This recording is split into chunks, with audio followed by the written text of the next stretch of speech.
Okay, I'm sure that this video is probably going to be the hardest video. Yeah, difficult to video. But um, yeah, I was thinking about, I remember when Mary and James left. And again, I knew, she was going to leave because she told me she was going to leave. And, you know, all the things that I had experienced up until that point, I knew she wasn't being honest with me. And so it was kind of a matter of time. And to be honest, I guess there was a part of me that was thinking, if she's not going to be honest with me, I don't really want. I mean, people ask me, like, why did you even finish the paperwork after she, said that she wasn't my wife and stuff? And I thought, well, because I married her. And for a Christian, marriage is a covenant, not a contract. And so, just like with my first wife, she divorced me. I mean, I did a lot. I was far, far, far from perfect, but but she divorced me, and we tried counseling. But yeah, every time we'd go, I'm talking about Paige at this point. The first 2 or 3 sessions would be about me, and I'd raise my hand and say, "Yeah, I messed up," and she'd say she loves, the counselor. We tried a man, a woman, and a couple. And then about the third or fourth session, the light would shine onto her, and we'd come out of the counseling center session, and she'd say, "This guy's an effing idiot. We're never coming back." So that was the pattern. So everything was my fault. Pretty much the same thing with Mary. I was the bad guy. So, but I wanted to talk about Joshua. That's the video I wanted to make today. Yeah, and again, it's sad. I was going to say when Mary and James left, I walked over. There were some buildings in Vista. It was actually near the Vista. Was it courthouse or Vista Library? Kind of over in that area. But anyways, it was like a Saturday, and there was nobody around. And I just went behind that building and just wept like a baby for, I don't know, half hour, 45 minutes. And the thing that I thought about, again, not so much that, she left because what I was already experiencing, but just the fact that, to God, marriage is sacred, like I mentioned, and all the people that were watching, non-believers, believers, and I mean, I used to pass her CDs out to people all the time, and I was so excited. I even had a little, like a photo album of all like pictures of her. I said the most beautiful woman in the world. I was like, oh, wow. And so the pain is that marriage is supposed to reflect Christ in the church, and He never divorces me. Thankfully, of all the mistakes I've made, He hasn't given up on me, and He never will. That's the promise. And so divorce, God hates it, and it just doesn't represent His kingdom at all, especially to Christians. It was so ugly. It's just awful, and I hate it too. And I've been through 2 of them. And again, I mentioned it's my fault. I chose these women. Nobody had a gun to my head. I chose these women. So getting to Joshua, such a strange. I've had some weird experiences even before I became a Christian with the supernatural. Again, I don't want to go into detail about that because I want to talk about Joshua. But so I shared that I moved out when he was 1. Paige was really angry, and I just thought maybe if I move out, she won't be so angry. So I moved right down the street so I could still be in Joshua's life. Yeah. And then I went into recovery a couple times for my struggle with, I mean, one of the reasons I got married was because I struggled with lust. I wasn't raised a Christian, and that was kind of my lifestyle before I became a believer. So was one of the reasons I kind of rushed into marriage, because the Bible says in 1 Corinthians chapter 7, it's better to marry than to burn. So I thought I was doing the right thing, but, and then, Paige is a different story. I don't know if I'll ever do one on her, but, and I pray for her. I care about her. I saw her actually in a, what was it? Trader Joe's up in Oceanside. And again, I had compassion. I gave her a hug, and I don't have any ill feelings towards her. I want the best for her. I pray for her. So, but the situation with Joshua, okay, so I remember when he was about 9 years old and he was living with her, and Paige's father was getting ready to pass away, and he was living with them. And I went to go pick up Joshua, and he got into my truck, and he looked over at me and said, "Dad, Mom has demons." And I'm like, "What?" He says, "Yeah, I saw them." And I didn't really, I thought, well, he's a kid, I don't know. I guess I just didn't really give it much. I mean, I knew she had anger issues because so he was about 9 or 10, I think, when that happened. And then he was living with me for a little while in San Marcos. I moved into the school district where he was living because Paige had moved out of, he was going to Mission Hills High School. And for him to stay in that high school, I guess he needed to live in that district. And so I moved into an apartment, just a 1-bedroom apartment. I gave him the bedroom. And he was living with me for a little while. And then he decided that he wanted to move back in with his mom. And so he did. And I went to go pick him up one day to take him to church. And I picked him up. We went to North Coast Church in Vista. And I went into the main service, and he went in with the youth. And when he came out, again in my truck, I said, "Josh, how was service?" And he kind of mumbled. He was like, "Mom." I was like, "What?" My son's never done that. And I didn't know what to think. And I got angry, and I drove really fast. That there was times where I got angry with Joshua. There's definitely times where, anyway, so I drove real fast. I went and picked up a friend of ours, Dean.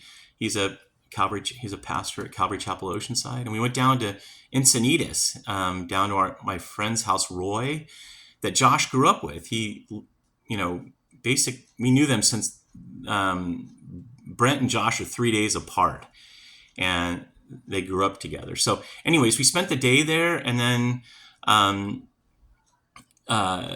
at the end of the day, we were leaving, and I think it was Roy came up and said, "What happened to Josh?" And I said, I don't know. And so we drove Dean back to Oceanside, and then I went and was dropping Josh off at his mom's house. And I looked over at him, and he was in the passenger seat. And to me, and again, this is my, what I experienced. I don't, Joshua probably has a completely different story. I don't know. But when I looked over at him in the truck, it looked like a demon looking right through his eyes, like he wanted to kill me. That really freaked me out. And I said, "Why are you looking at me? Get the hell out of my truck."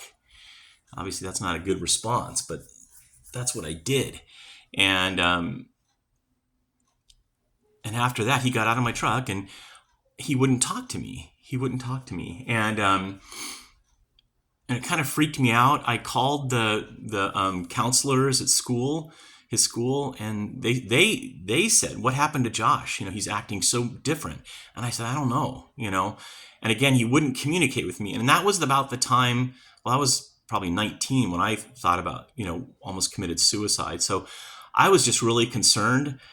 So I talked to a friend of mine who was a nurse, and he said, maybe call Child Protective Services. So I called and just told him that my son's not talking to me. I missed something. Okay, as far as verbal abuse from his mom. One time Joshua recorded on his phone some of the things that Paige was saying to him, and it was awful. It was so awful. I couldn't believe what she was saying to him. It was just completely awful. And I just felt so bad for him. So I was thinking, okay, he's living with her. He's mad at me, anyway, so I called Protective Services and told them about the verbal abuse that I heard that Josh had recorded on his phone, and I just said, "Can you check on him?" And what happened was, because she has a child, Noah, from another relationship, and after our marriage, and he was really cute. He used to come stay at my apartment, and he was so cute. I love kids, and I loved little Noah. And so, anyways, after I called Protective Services, I never got to see Noah again. And Josh, I think, told me that he asked me, why did I try to get Noah taken away from his mom, Paige? And I didn't say anything about Noah. I just asked them to check on you because I was concerned because you weren't talking to me, and so that was it. I mean, he didn't talk to me for 8 years. There was a pastor DeSoto, Bruce DeSoto up in Vista.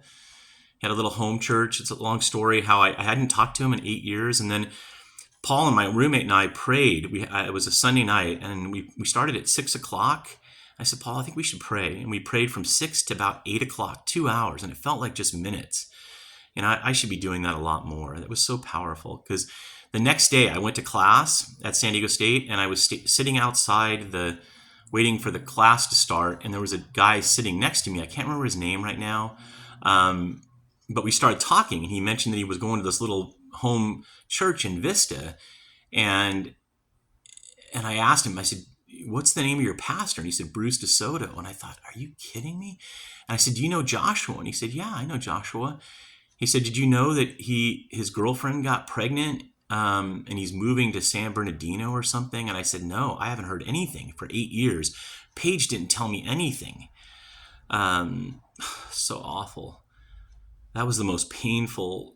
It still hurts so bad to think about not talking to Joshua. I love Joshua. Again, I was a far from perfect dad, but I loved hanging out with Joshua. Paige worked a lot. She was really focused on work, and I spent a lot of time with Joshua doing fun stuff. And but anyways, so where was I? Okay, Bruce DeSoto. So I went up one day. I think I rode my motorcycle one time. I think after church, I brought Josh some gifts. I remember I tried a couple times to connect with him, and Bruce wasn't very cooperative and was kind of accusatory to me. And I remember I bought Joshua some gifts, and I went up there, and Bruce DeSoto almost wanted to fight me. I don't remember exactly what happened, but I just got back in my car, and I was like, oh, this is terrible. And so that was that. So I didn't talk to Josh for a long time. And then a friend of mine, Roy, told me that Josh had borrowed a little bit of money from him. And I thought, well, instantly I felt like the gods said, you pay Roy that money back. And so I paid Roy that money back. And Josh was moving. He was up in Arrowhead. And somehow I got back in touch with him, and I was able to go help him move. And I got to meet my grandson, Sebastian. He's so cute. I got some really cool pictures. I thought I had some videos. I was looking for the videos. I can't find the videos, but he's so cute. And so for about 6 months, I was able to spend time with Joshua and my grandson and Valeria, his wife. And we did some things together. But what was interesting was that I felt like he was being halfway honest with me. He was sharing some things about his mom. I kind of caught him up on what was going on in my life. But when I asked him some specific questions, one of the things he said something about going to a game store and playing this game. And then he sent me the book. And I sent out some text pictures of the book. It was called The Gray Knights. And to me, it had some like satanic kind of rituals in it and stuff. And And I thought Josh was sending it to me to show me that this is what he got involved in.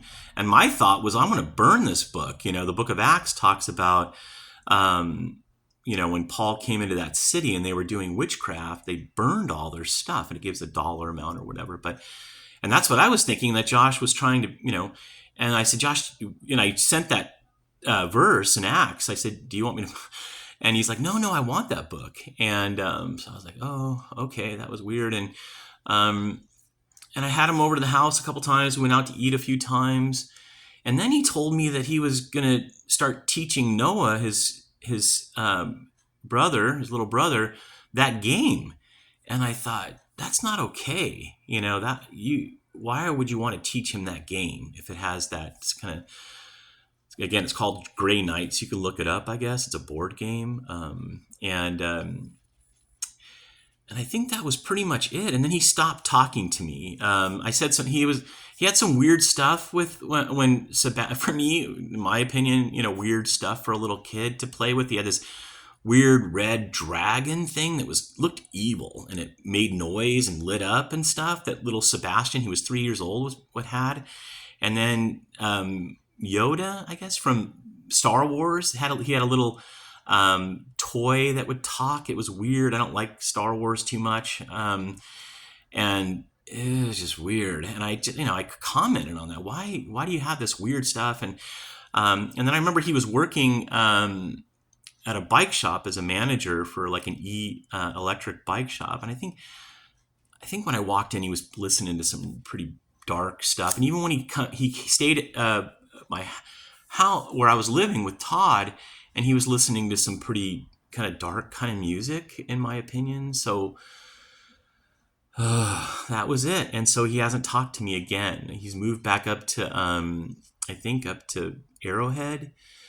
And I reach out to him. I think he's blocked my number. I send emails, and I leave voicemails sometimes. But it's just so that's kind of where that is. And probably the most painful thing in my life. I've probably, and I still, and I don't know. I know because the Bible says that we're in a spiritual warfare, and so I just continue to pray and love my son, and hopefully something will change in the future. But again, I apologize. This is a longer video. It seems like every video is getting longer, and I apologize for that. But and I don't expect really anybody to watch. I send them out to people. And one of my friends, Paul, said, why are you doing that? And he says, this is kind of like journaling. And I said, yeah, kind of like journaling, getting it out. And I feel better. I feel a little bit better, when I do this. So, Joshua, if you're watching this, I love you. I'll never stop loving you. I've failed in many ways, but yeah, you're my son, and you'll always be my son. And so... All right. Thank you. Appreciate it. God bless. Bye.